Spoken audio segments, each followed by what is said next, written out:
We're here with our first Googler, right? Ashley, who is our partnerships at Google. We work very closely with you, right? Overall, Google, I mean, we're many years into the partnership. Yeah. This was an awesome event, first of all. Thank you so much for inviting us.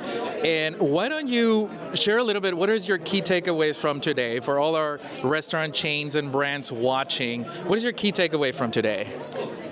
Number one, that restaurants manage a lot. It is so much that you have to do, and very honest that Google is one piece of how to make a restaurant successful, but there's so much more that restaurants have to do, from their back end to kind of the food that they're ordering. There's just so many pieces that restaurants have to take care of, and that's why it's even more important that we make it easy. Whatever we can do to make it easier on the lives of restaurants. Like today we talked a lot about driving value, but it also value also means saving time, like saving money. So that's kind of one takeaway, and the second takeaway is attribution.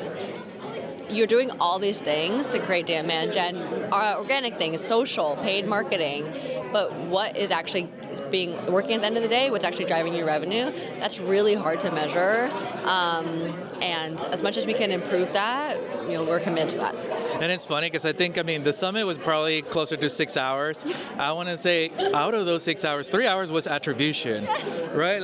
I don't think, honestly, I don't think that our product team expected that. And I'm glad that they got to hear it, because I think for us and partnerships and working with Uberall, we hear that. You hear that even more than we do, because you're closer to your clients.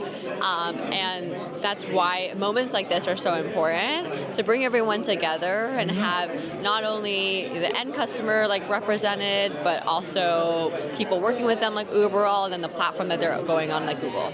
Yeah, and it's something that Uberall is very committed in 2025 with all things attribution. How do we attribute your traffic to your revenue, right? It gets very complicated, but at the end of the day, advertisers, restaurant brands, they want to see it, right? So is there one pro tip you would share for our restaurant brands out there that are watching this episode that you could share with them? What would that be? What would be that one thing that you could give let's say, not a secret, right, but a pro tip? Pro tip is look at your data. We say this, right? We have these questions, but sometimes you don't even look at the data itself. I would say go to Google and look at your metrics, but the great things like platforms like Uberall is that you actually take the data from Uberall as well as other platforms and summarize it for your customers. And so at the end of the day, you're trying all these different things, and sure, there are definitely more things that could be done, more insights, more recommendations, more data points that could be received. But look at the data you have, because I'm pretty sure there's a lot there. So for example, on Google metrics, you can see what searches people did to actually get to your Google business profile. And you can use that to tailor your marketing. Same thing with YouTube. We talked about that today. It's I'm seeing that people are coming to me because they're searching for soup dumplings. That specific dish on my menu, people really love. Okay, awesome. Let's run a special around soup dumplings. Let's run a discount on soup dumplings. Let's promote this and incorporate it into my marketing channels. Absolutely. Well, thank you so much for joining us in this episode. It's great meeting you in person. Thank you, Christian. And let's go talk to a different Googler and get more insights. Perfect.